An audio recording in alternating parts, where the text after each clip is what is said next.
Hello বন্ধুরা, শুভ সকাল, good morning, সুপ্রভাত। আজকের দিনটা তোমাদের সবাইকার শুভ হোক। তো কেমন আছো বন্ধুরা তোমরা সবাই? আশা করি তোমরা এই গরমে সব ভালোই আছো। সো আমিও ভালো আছি। আমি চলে এলাম আমার পরবর্তী ভিডিও নিয়ে তোমাদের সাথে আড্ডা দিতে। তো আজকের তাপমাত্রা প্রায় 42 ডিগ্রি ছুঁই। সবাইকে আগাম সতর্কবার্তা, দিনের বেলা কেউ অতটা বাইরে বেরোবে না, দুপুরবেলা বিশেষ করে যারা কোনো কর্মসূত্রে যারা বাইরে যাও তাদেরকে বলবো একটু সাবধানতা বজায় রাখতে, কারণ দিনের বেলা যা তাপমাত্রা বুঝতেই তো পারছেন।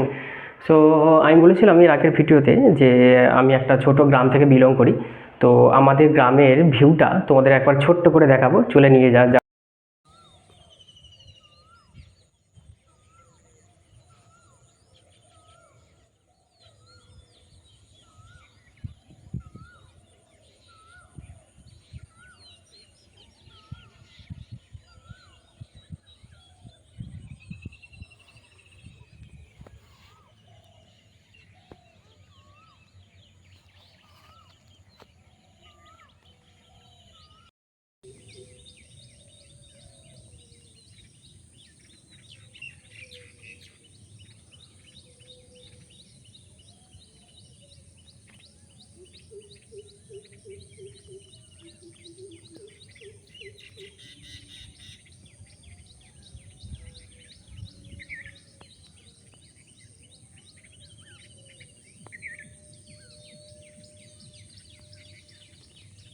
তো বন্ধুরা, দেখলে আমাদের গ্রামের ভিউটা সকালবেলা কত সুন্দর লাগে। সকালবেলা পাখির আওয়াজ, এই যে সূর্যটা কত সুন্দর লাগে। কিন্তু একটু পরেই বেলা 10টা-11টার পরে ততটাই কিন্তু ভয়ঙ্কর। এই যে 42 ডিগ্রি তাপমাত্রায় বাইরে বেরোনো মানে বুঝতেই পারছো, যারা কর্মের সূত্রে বাইরে যায় তাদেরকে কিন্তু বাইরে যেতেই হবে, কিছু করার নেই।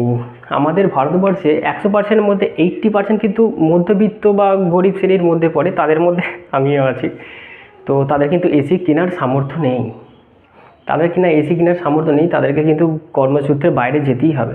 এমন অনেকেও আছে তাদেরকে বাইরে, যারা ট্রেনে হকারি করে বা বাসে কন্ডাক্টারগিরি করে বা যারা চাষবাস করে তাদেরকে তো মাঠে যেতেই হবে। যারা চাষবাস করে বা যারা হকারি করে বা কন্ডাক্টারি করে, কিছু করেনি তাদেরকে বাইরে, যতই আমাদের খবর দেখে শুনি যে সতর্কবার্তা জারি করেছে যে বাইরে বেরোনোটা বারণ করেছে, কিন্তু মধ্যবিত্ত শ্রেণী বা গরিব শ্রেণীর মধ্যে এদের কিন্তু বাইরে বেরোতেই হবে। কিচ্ছু করার নেই। পেট এটা তো শুনবে না, এর জন্য তো বাইরে বেরোতে হবে। এর মধ্যে যে রাক্ষসটা আছে তাকে তো থামাতে হবে।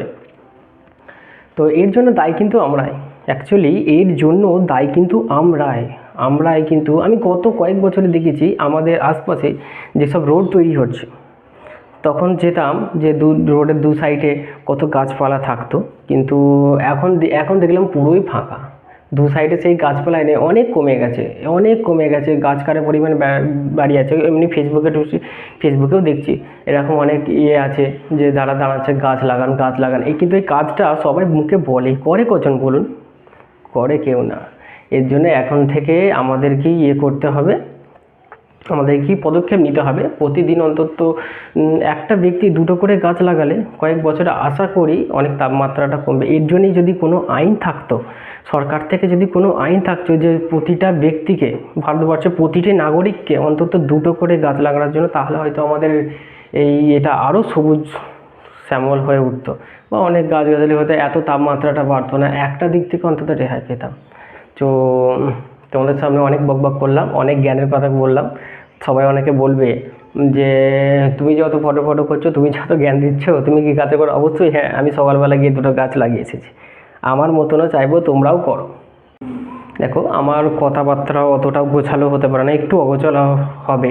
তো এইটুকু তোমাদেরকে বলবো মানিয়ে নেওয়ার জন্য। আমি অতটা, যেটা সাধারণ, যেটা ভেতরে আমি সেটা বাইরে, সেটা কিন্তু দেখানোর চেষ্টা করি না। আমার যেটা নর্মাল, আমি যেটা ভেতরে সেটাই কিন্তু বাইরে। তো আমার কথাবার্তায় একটু হতে পারে, তো সেটা তোমরা মানিয়ে নিও। সো দেখা হচ্ছে আমার পরবর্তী ভিডিওতে। তো তোমরা ভালো থেকো, এই গরমে সুস্থ থেকো, সতর্কতা বজায় রাখো। তো আমার চ্যানেলটাকে যারা এখনও পর্যন্ত সাবস্ক্রাইব করোনি তাদেরকে বলবো অবশ্যই সাবস্ক্রাইব করে দিও। আমার ভিডিওটা যদি ভালো লাগে লাইক করতে কিন্তু কেউ ভুলো না। চলো, দেখা হচ্ছে আমার নেক্সট ভিডিও।